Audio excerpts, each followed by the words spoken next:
ઓમ તત્સત પરમાત્માએ સદગુરુ મહારાજનો જય. હવે આગળનો પોઈન્ટ છે, જ્ઞાન એ તો જ્ઞાન જ છે. એટલે કે જ્ઞાન એ કોઈ રમૂજી પ્રસંગ નથી. કારણ કે જેનું જ્ઞાન વેદ, શાસ્ત્ર, શ્રુતિ, યુક્તિ, સમર્તિ અને ઉપનિષદની સાક્ષી સહિત જ સાબિત થાય એને જ જ્ઞાન કહેવાય છે. બાકી વક્તા નથી પણ બકતા જ છે. એટલે કે મોહ નિંદ્રામાં બેચંડી ગયેલા કહેવાય છે. કારણ કે હું શું બોલું છું, કયા દ્રષ્ટાંતો આપું છું, અગર તો ગર્ભિત ઈરાદો શું છે, એવાને બકવા અથવા તો બક રાક્ષસો જ માનીને દૂર રહેવામાં મજા છે. કારણ કે ભલે બધી જ રીતે તૈયાર હોય, પરંતુ ગાય મૂકીને થોડી કોઈ ગધેડી પૂજાય છે. એક એવું રમૂજી દ્રષ્ટાંત છે કે જે વ્યક્તિગત નથી, આ વિડીયો પણ કોઈ વ્યક્તિગત અગર તો જનરલી માટે નથી, પરંતુ સિદ્ધાંત તોડીને સંસ્કૃતિ વિકૃતિમાં ના થઈ જાય એ માટે છે. અર્થાત સજાગ કરવા માટે છે. જેમ એક ભાઈએ પૂછ્યું કે મહાભારતના યુદ્ધમાં બધાએ જુદા જુદા શંખ વગાડતા હતા, એ શંખ ક્યાં ગયા? તો ભાઈ, યુદ્ધમાં જેણે જેણે શંખ વગાડ્યા હતા તે બધા જ પુરુષો કપાઈ ગયા. શ્રી કૃષ્ણ પણ યાદવા થળીમાં શરીર છોડી દીધું અને જે કપાયા અગર તો બાણોથી વિંધાઈને પણ મરી ગયા.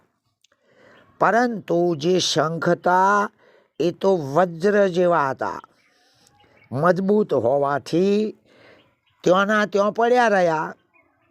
પછી એ ભૂમિ ઉપર જે કોઈ ગયા એમના હાથમાં એ શંખ આવ્યા અને એ પડી રહેલા શંખ જ હાલમાં જ્યાં ને ત્યાં વાગી કે ફૂંકી રહ્યા છે.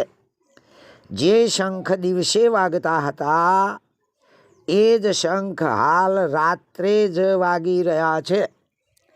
વળી તમે બરાબર ધ્યાનથી જુઓ તો મંદિર, મહાદેવ કે કોઈ પણ મઠ કે ધામમાં જ્યાં જ્યાં 3 વખત આરતીઓ એટલે ત્રિકાળ સંધ્યાઓ થાય છે, ત્યાં ત્યાં નગારા, દોડી, ખંજરીઓ, ટંકોરીઓ,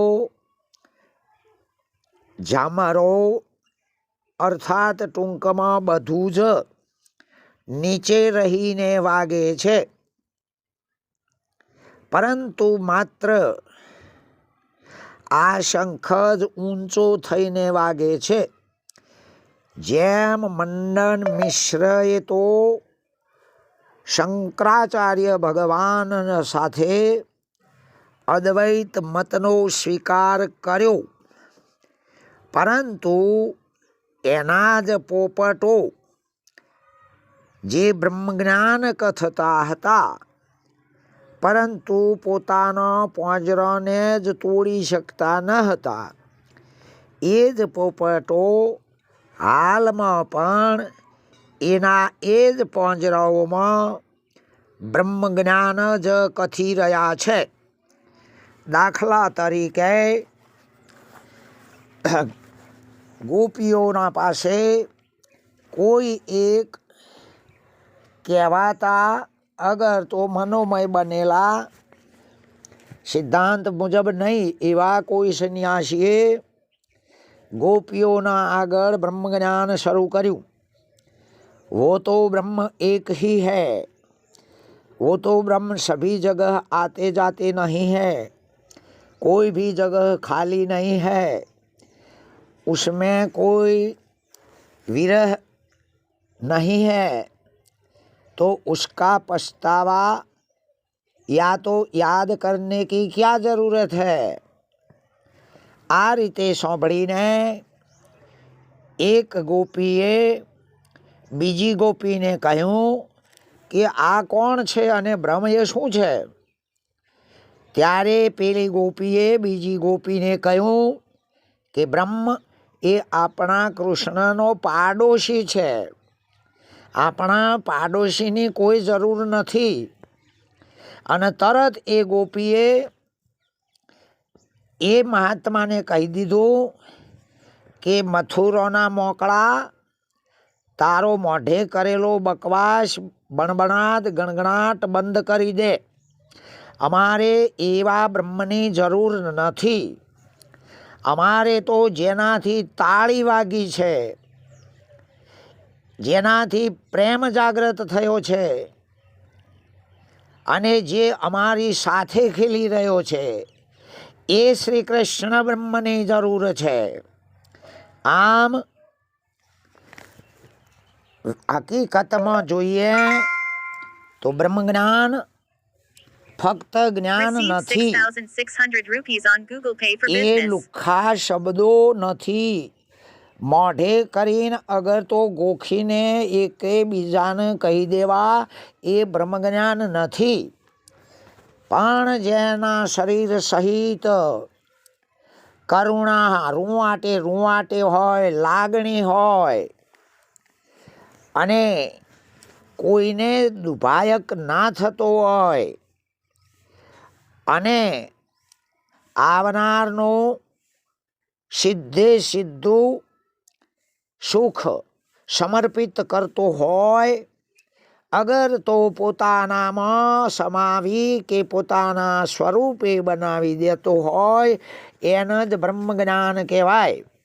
જો બ્રહ્મજ્ઞાન હોય ત્યાં દ્વૈત મતને અગર તો હાલચાલ હાલક ડોલક ઊંચી નીચી નાચગાન કરવાવાળી ઇન્દ્રિયોને કોઈ સ્થાન જ નથી। બ્રહ્મજ્ઞાન એ તો બ્રહ્મજ્ઞાન જ છે। એના રૂવાટે રૂવાટે સદગુરુની વાત ભીતરો ભીતર ઉતરી ગઈ હોય અને એના સમગ્ર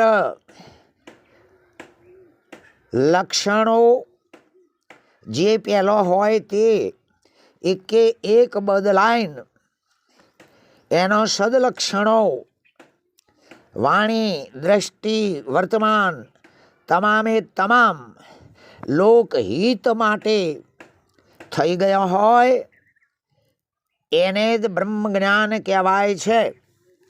એટલે જ્ઞાન પ્રથમ તો જ્ઞાનનો અર્થ એ થાય છે કે પોતાની મૂર્ખામી કેટલે છે એ પોતાને જ કબૂલ કરીને એને સુધારવા પ્રયત્ન કરવો। જ્ઞાનનો બીજો અર્થ થાય છે કે જાણવું।